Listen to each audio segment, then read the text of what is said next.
All right. Greetings, and it is JPC in Tuntu here on Fight for the Family. And I am featuring a great guest that has been our guest at the beginning of this program.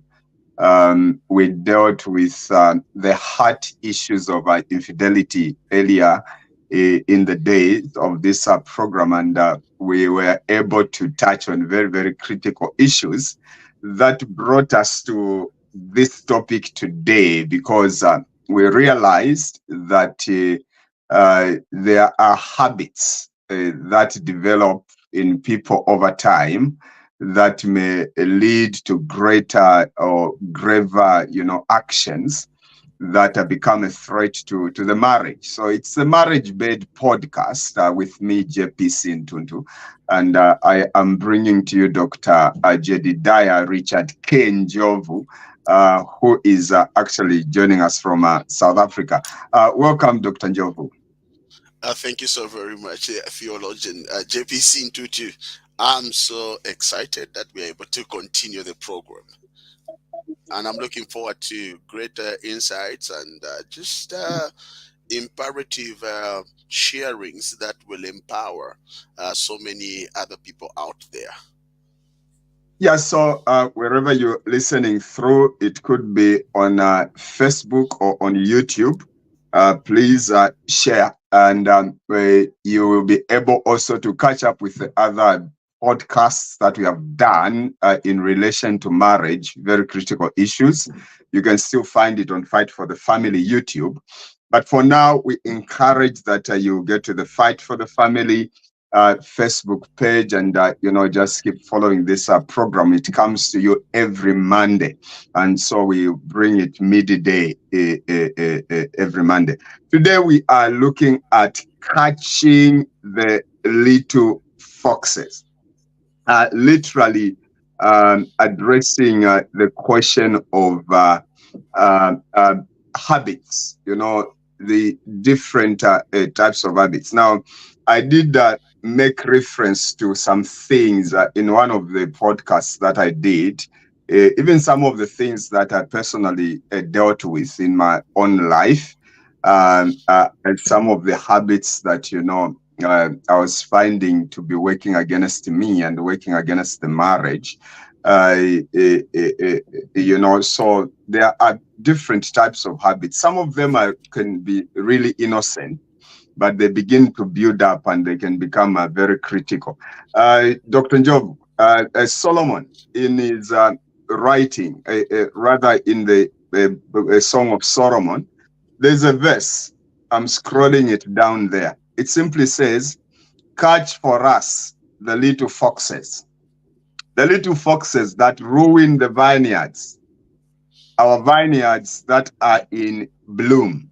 And it's more like it's the lady here, the beloved, speaking to her lover, and is urging the lover to catch for us those little foxes, catch for us the foxes. Then she describes the foxes as the little foxes. And what do these little foxes do? They ruin the vines. Yes. And they ruin the vineyards, or they ruin the vines, a specific type of vine, the vines that are in bloom. So this is about marriage. It's about love. It's about a relationship between a husband and a wife. Catch for us the little the foxes. Let's put the word habits on the foxes. Catch for us the habits. Yes. The habits that we consider inconsequential, the little habits that will begin small and then lead to graver habits. The little habits that ruin the vines, that destroy the marriage, that destroy the love, that begin to cast a shadow of doubt on the marriage or on the love. And it says the vines that are in bloom, meaning that those marriages that are actually working, that should be stable, end up going through all this. Exactly. You can begin from there, Dr. Joe. First and foremost, you need to understand that you are more vulnerable at your highest point of value in any given institution. And in this case, we are talking about the highest institution that speaks to the well being of every other institution.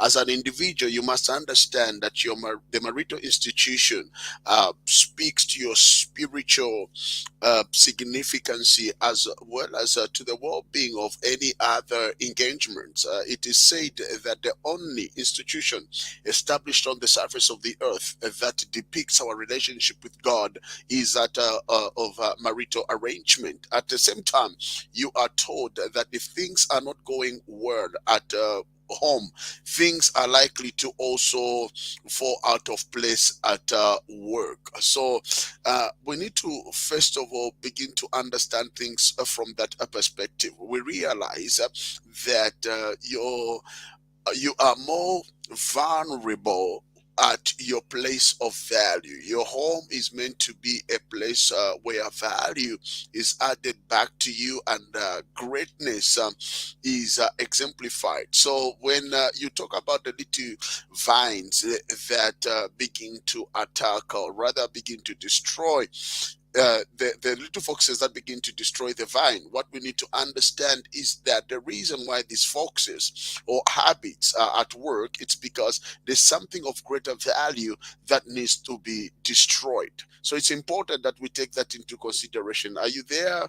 Uh, uh, are you there, honorable leader? I'm there. Okay.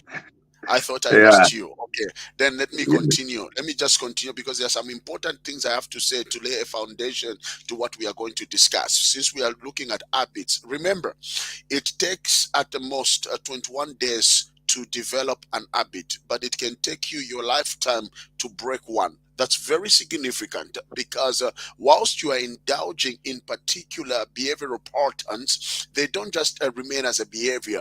They will translate now into a character that eventually now becomes your habit, and your habit and now begins to become your destiny, so to say. So it's important that we first and foremost know how to apprehend certain convictions that lead to certain habits, because these are the things that crumble the marriages. I'll say this before I give it back to you. Do you know that most of what we call marital problems are individual problems that were neglected, that were not attended to, that were not given full attention in order for an individual to become valuable to the institution of marriage? So a behavioral pattern that was never attended to now skyrockets and escalates into something that begins to affect the foundational basis of the marriage. Like the Bible itself says, if the foundations be destroyed, what can the righteous do? Marriage is righteous, it is unique, it is perfect in the eyes of God. But there are habits that we are coming with that have never been attended to, that begins to become the little foxes, that begins to become now the things that destroy the whole picture. So let me just leave it there, but I'm coming back to that, and then we are going to look at habits on different levels and different forms, as well as different kinds.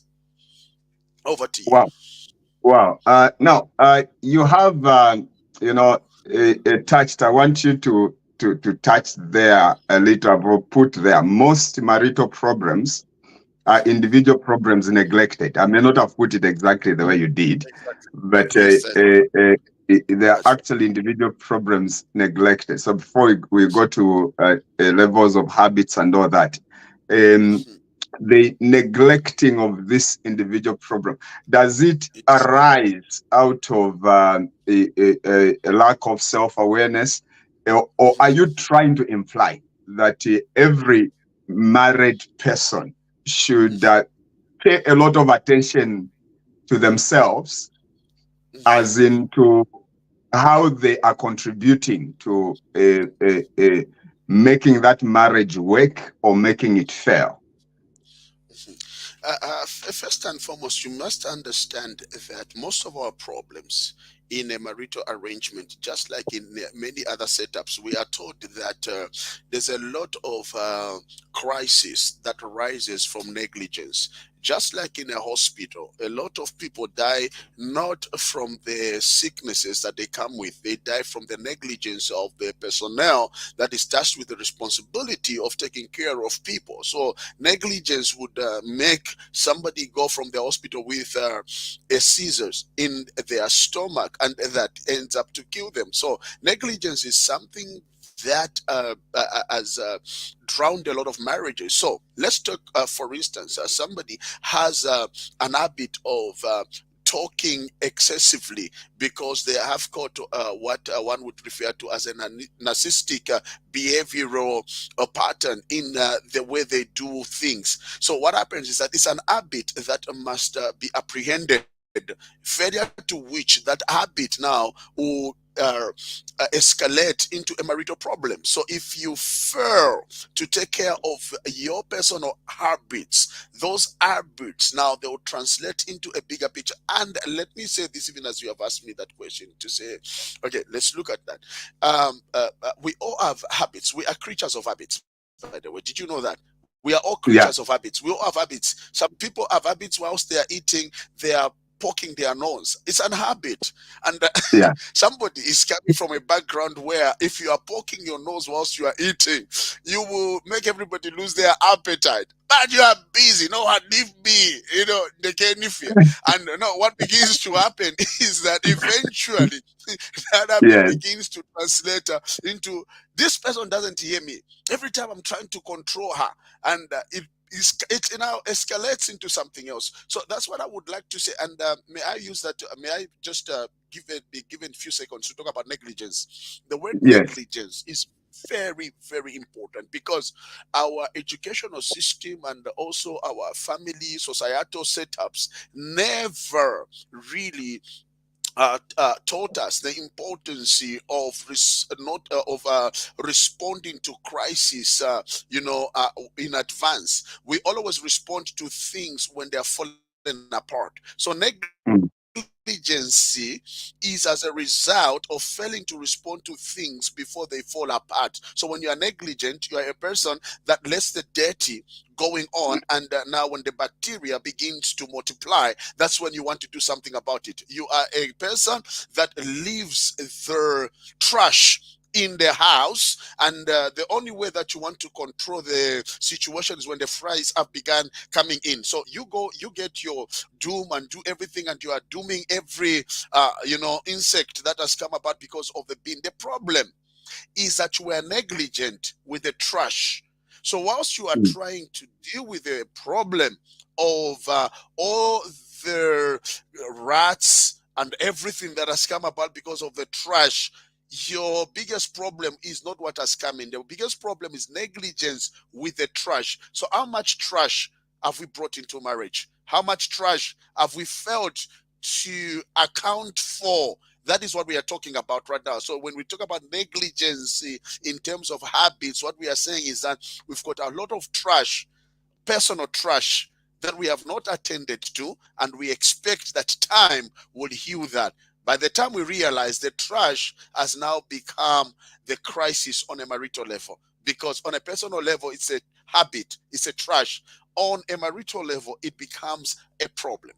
That's what I can say for wow, now. wow. So a personal problem, but a Yes, personal lot of trash, and it's a yes, habit. But on the yes. marital level, it becomes a marriage problem, meaning Problem, that all yes, marriage problems are brought yes, into by married people. yes. There is no marriage problem that is found in the marriage No, or that the marriage creates. no, Every marital problem is yes, coming from somebody, one of yes, the two who is in the yes, marriage. And then it yes, becomes a problem because the other partner is also failing to support the other one or to tolerate it, or they can't yes, take it. Okay, yes, we yes, can go to the habits. You yes, can begin to build up from the habits you're talking about, the levels of habits, and yes. you may build up from there. So it takes basically 21 days to build or to develop an habit. And when you begin to develop an habit, you are usually developing it consciously. So by the time you realize when it is an habit now, you are no longer doing it consciously, it's subconsciously built. So what happens is that you don't have to do anything about it in order for it to be displayed and for it to come to the fore. And that's a problem because after you've developed an habit, you are not even aware that there's an habit that you've got. Do you know that people that have an habit of eating until they die, and they have not considerate I'm not going to go into that.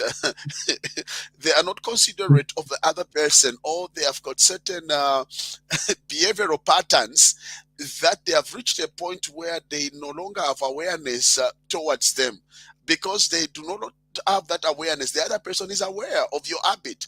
Let's take, for example, people that will talk, when something happens in a marital arrangement and they will never stop talking. They will think they are just doing a right thing because they're not aware of the habit. And that's a problem with habits. That's the first thing I'll talk about. Habits, when they are being engaged and they're in an habit form, the person that is engaging an habit does not usually have an awareness of that habit. The other mm, party can be aware of the habit for 20 years and they are just putting up with an habit until they cannot put up with it any longer. So that's the first thing that we need to understand. Your habits are not so much mirrored back to you except through your partner.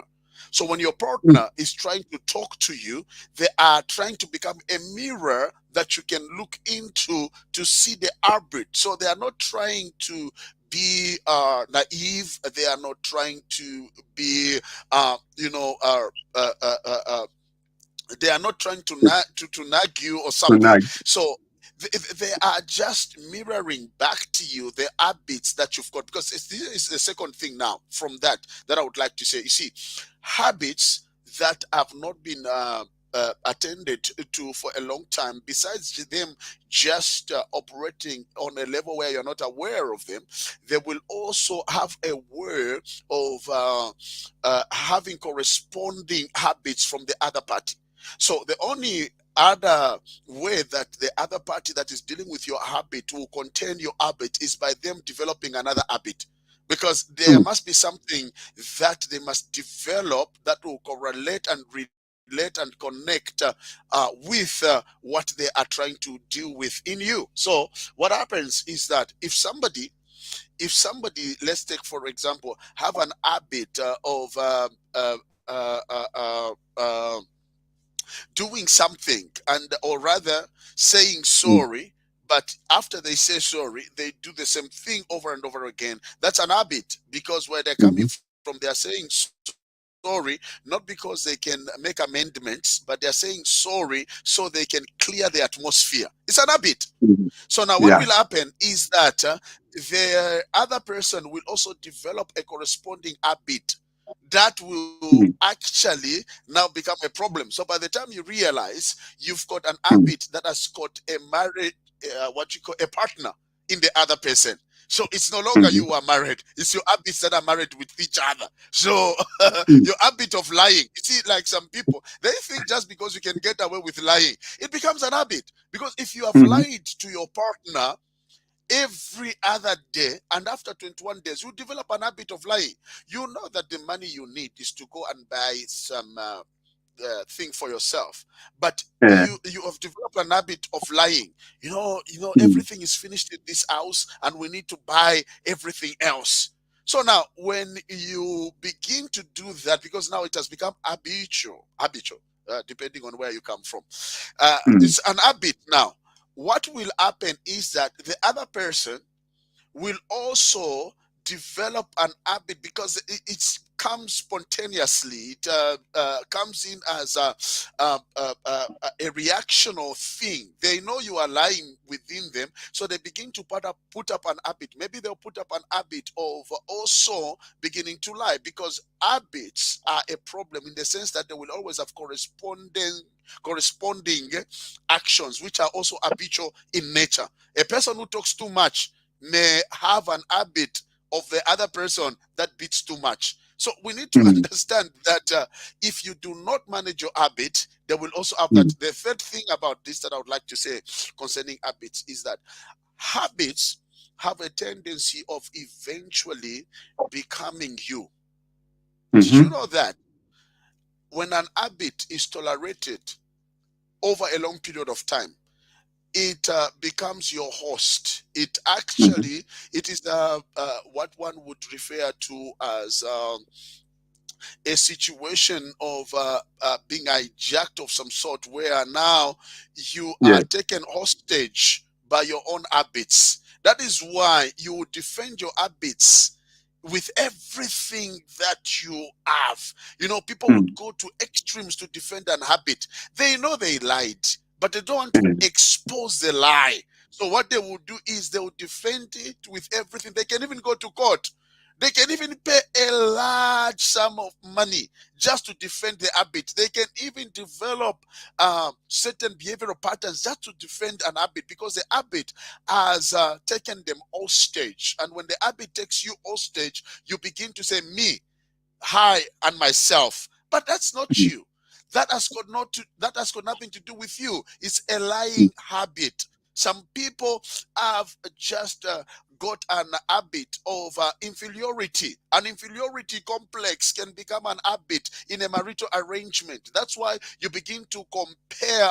What if your children are grown up and they are working? You begin to compare yourself with your partner, saying, "Hey, yeah, this child only sent you money," and you begin to compare with your between your in-laws. You begin to say, "Hey, no, my in-laws are the only my parents are the only ones neglected, the other side." And even some people have an habit of never wanting the other partner's relatives taken care of. It's an habit.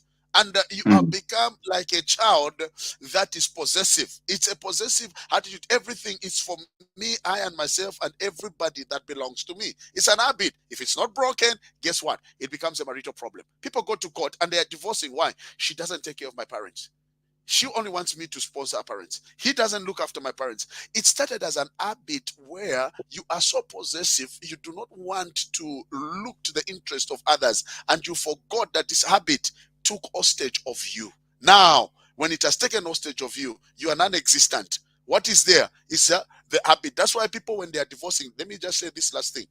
When people are Mm. divorcing, have you ever heard people divorcing saying to each other, I love him, I love him, I love her? But they are divorcing.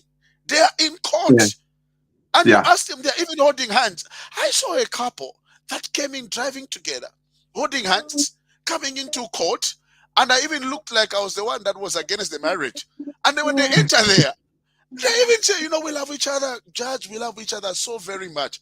But why are you divorcing? They say, well, we don't know. It's an habit. There was an habit that the husband had that he could never break. It was a drinking habit. And when you are drinking, you are becoming a drinking habit. Okay. And when you become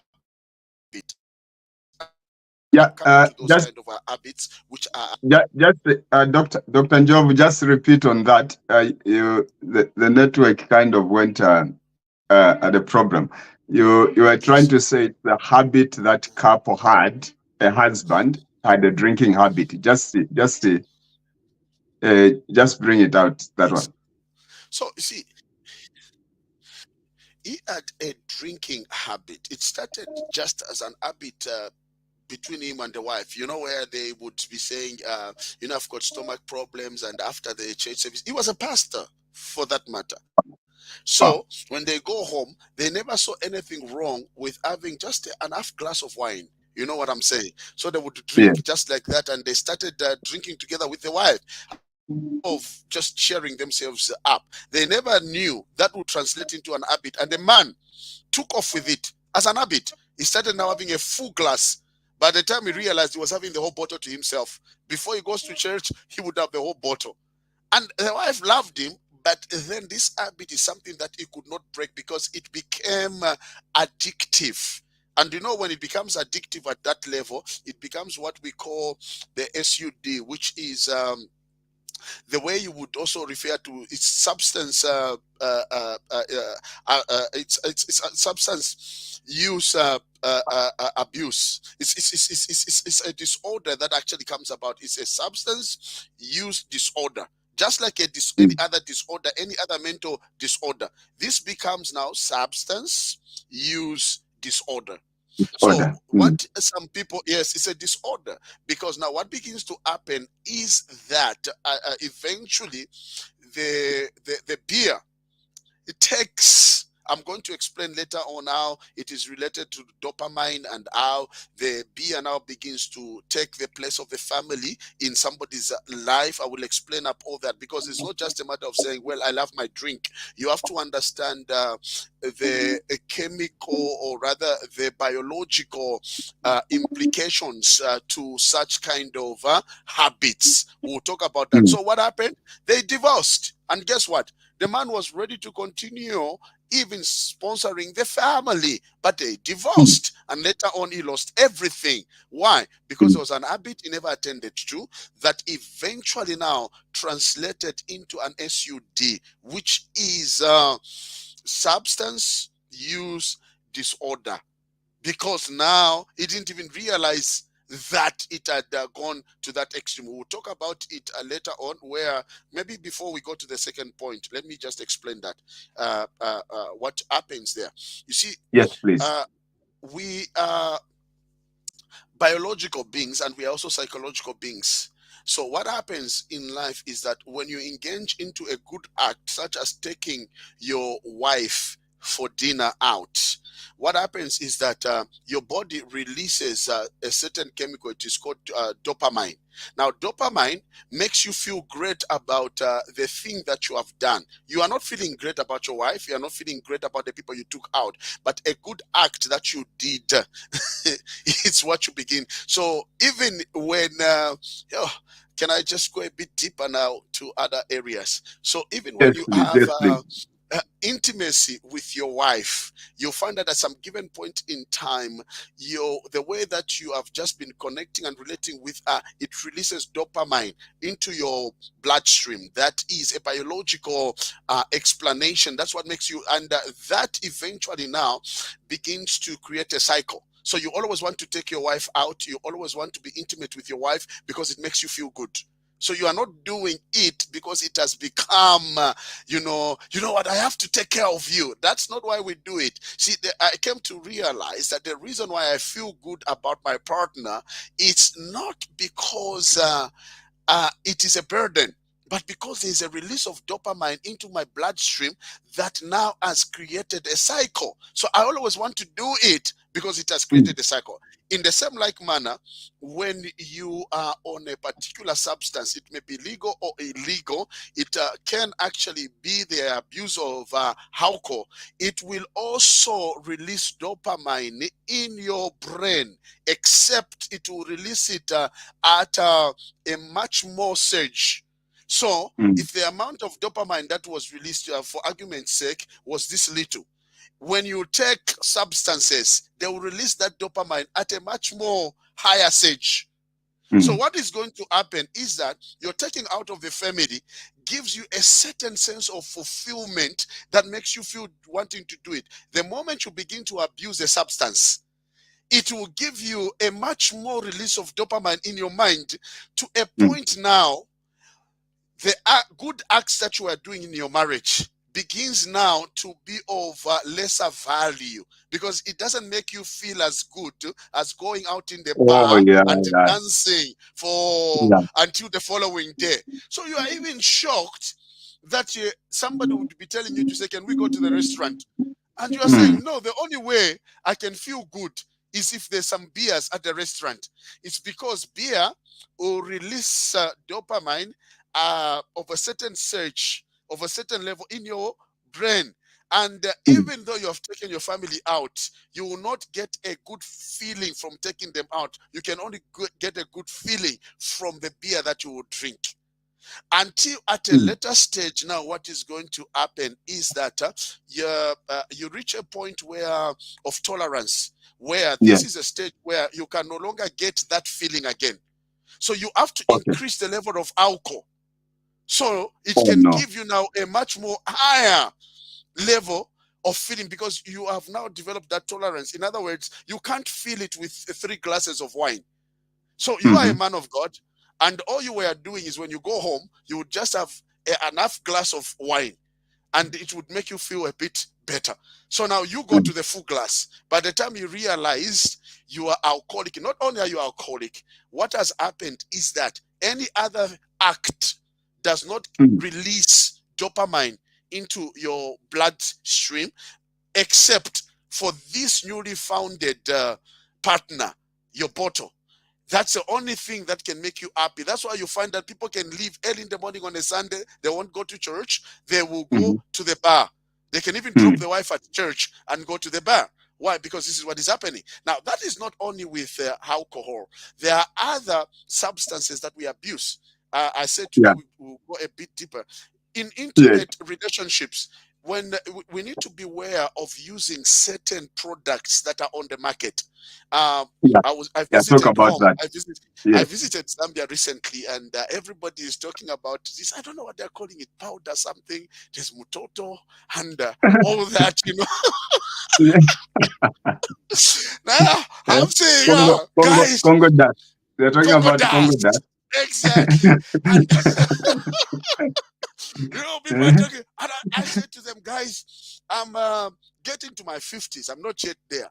But one thing that I have done is that I'll never use substances to Yeah. compensate for my Aging. failure to perform on a certain Yeah. level.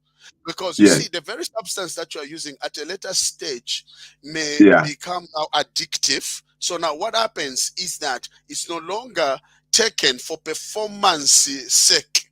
It is now Yeah. taken in, it has now begun to release dopamine in your brain on a certain Yeah. level. So your sense of satisfaction is not from the intimacy with your wife, but from the Mm-hmm. substance abuse that you are doing. And a lot of people are Yeah. doing that and they are not even aware. That is why, Yeah. at some given point in time, it may be a source of your dysfunctionality in that particular department of your marriage, because you will begin Yeah. to think, I do everything to raise my levels, but Yeah. maybe she's not giving herself enough. So you are going to go and try it out in the neighborhood.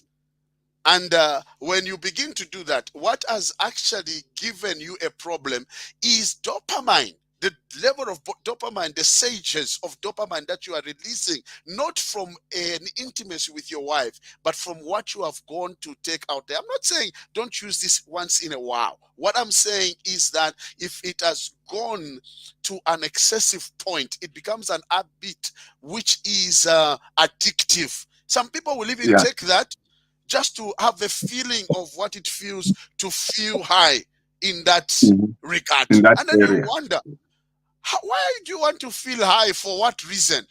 Then they Yeah. begin to give into pornography. Then they Yeah. begin to give into certain illicit things. Why? Because they are not even aware it's happening. There was sorry, you'll go to the next point. There was a Yeah. survey that was done at some point in the USA of certain Baptist preachers, and most of them were said to have actually indulged in a certain activity before, and yet they're Yes. married.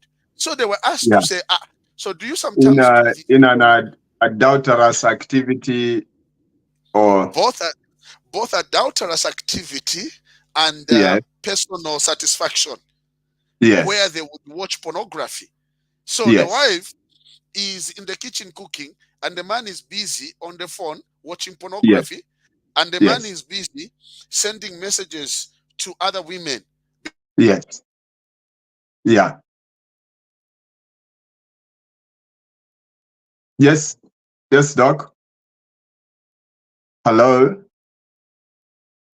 Sorry. Uh, Doc has frozen, but he's really laboring to bring out this point that there was a survey that was done among the Baptist pastors in the United States, and they established that a number of them, a very good number of them, probably almost all of them, had engaged in some kind of activity, an awesome activity, at some point in one way or another. It could be adulterous, or it could be,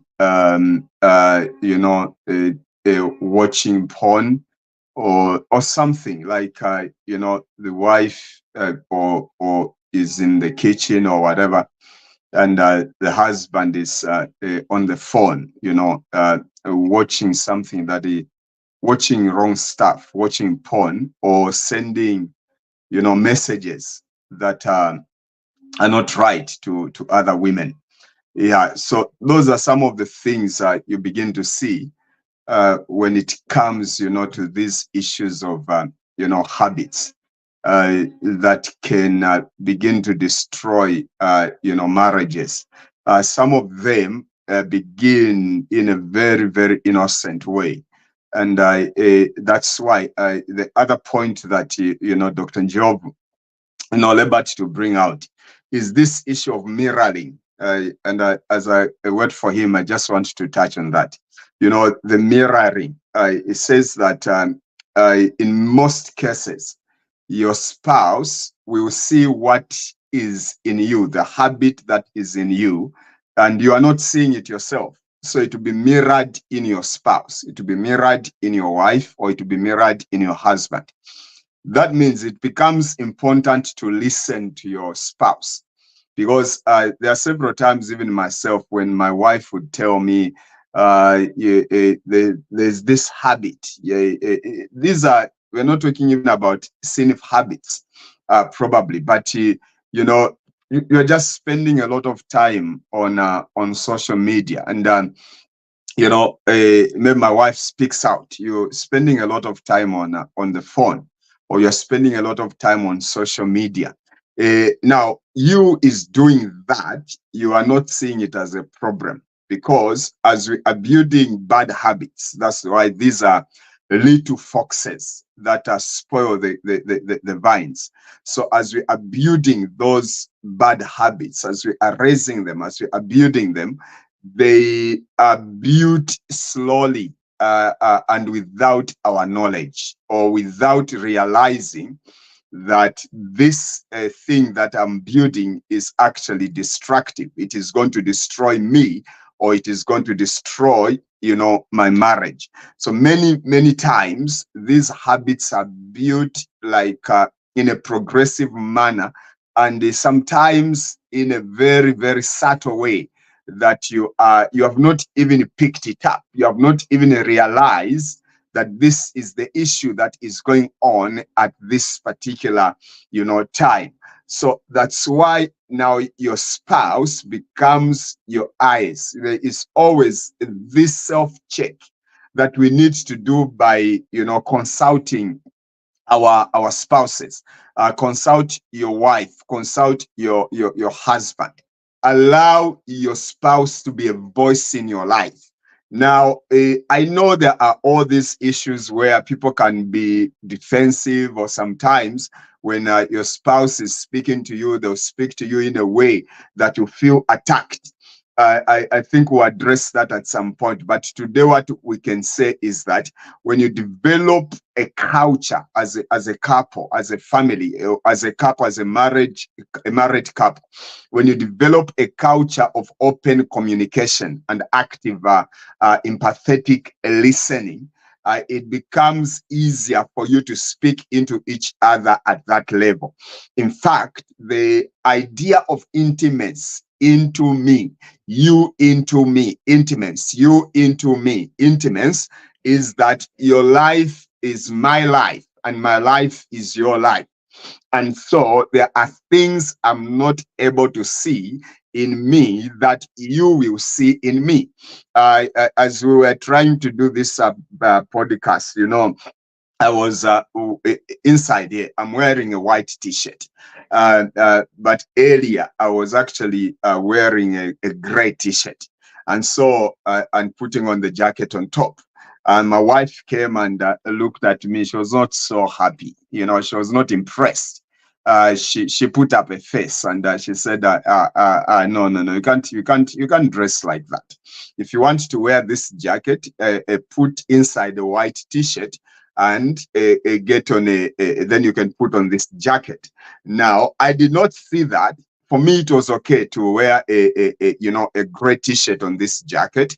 But when my wife saw it, she saw a problem with it, and it spoke to me. So I had to change and put on a white t-shirt with this gray, jacket, and it came out great. That is the same way when it comes to the issue of dealing with habits, where you allow your spouse to speak in your life. Now, these are some of the things that were really raised, where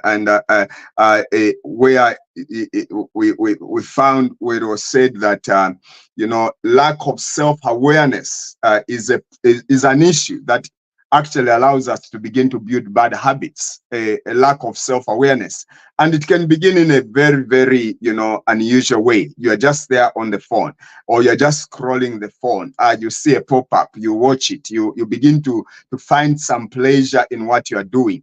That's how people end up doing terrible things, including infidelity. It begins that way. You are chatting in a group, then some man is saying some great stuff, and you go to their inbox, you greet them, they begin to chat with you, it begins to form an habit, because there is a feeling. Usually all the habits are built up out of a feeling of pleasure that we need to guard against. There is a feeling of pleasure that you are drawing out of this extra habit that you're building.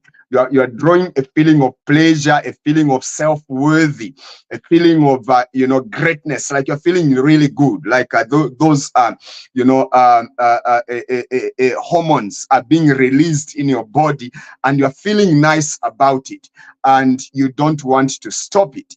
But then, with open communication and active empathetic listening in the marriage, what happens is that your wife or your husband will be able to see those things, and the habits are mirrored back to you, through your partner. So habits are mirrored back to you through your partner.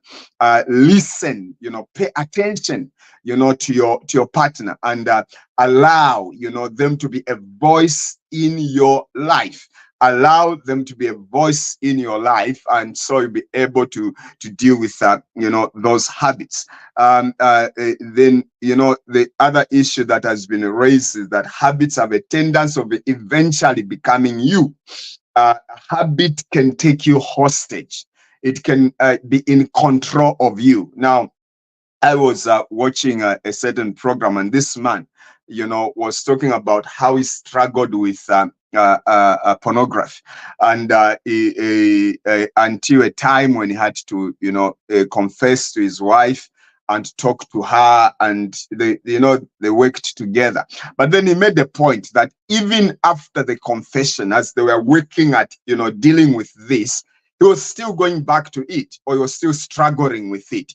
Why? Because this habit has eventually become you. So you are not, it's not like it's just, cut off like that. There is a struggle. There is this feeling that you are continuing to look for out there, that you are just pursuing and pursuing and pursuing, because this habit has become you. And when the habit becomes you, it becomes a big, big problem that puts your entire marriage, at stake. So it becomes critical that you address that. You begin to address that in the early stages. But then we'll leave it here for now. Next podcast, next Monday, we'll go a little bit deep into these habits, and address how we can help one another, prevent developing bad habits, and also how to deal with these habits, because a number of people have actually dealt with them. have personally had to deal with certain habits that had to break at work with my wife, and pray together and deal with certain issues, and break certain habits. So every one of us may have struggles in one area or another, but you can get out, you can overcome. The good news is that you can deal with those habits. I really don't mind what habit you are going through, but what I know is that you can actually overcome. You can catch those little foxes, and you can deal with them. You can overcome, whether it's a habit to do with drunkenness, alcoholic habit, whether it is an addiction to pornography, whether it is an addiction to drugs, whether it is an addiction to social media, or it is an addiction to infidelity, or it is an addiction, or whatever kind of addiction, lies, whatever it is that is ravaging your life and destroying your marriage, and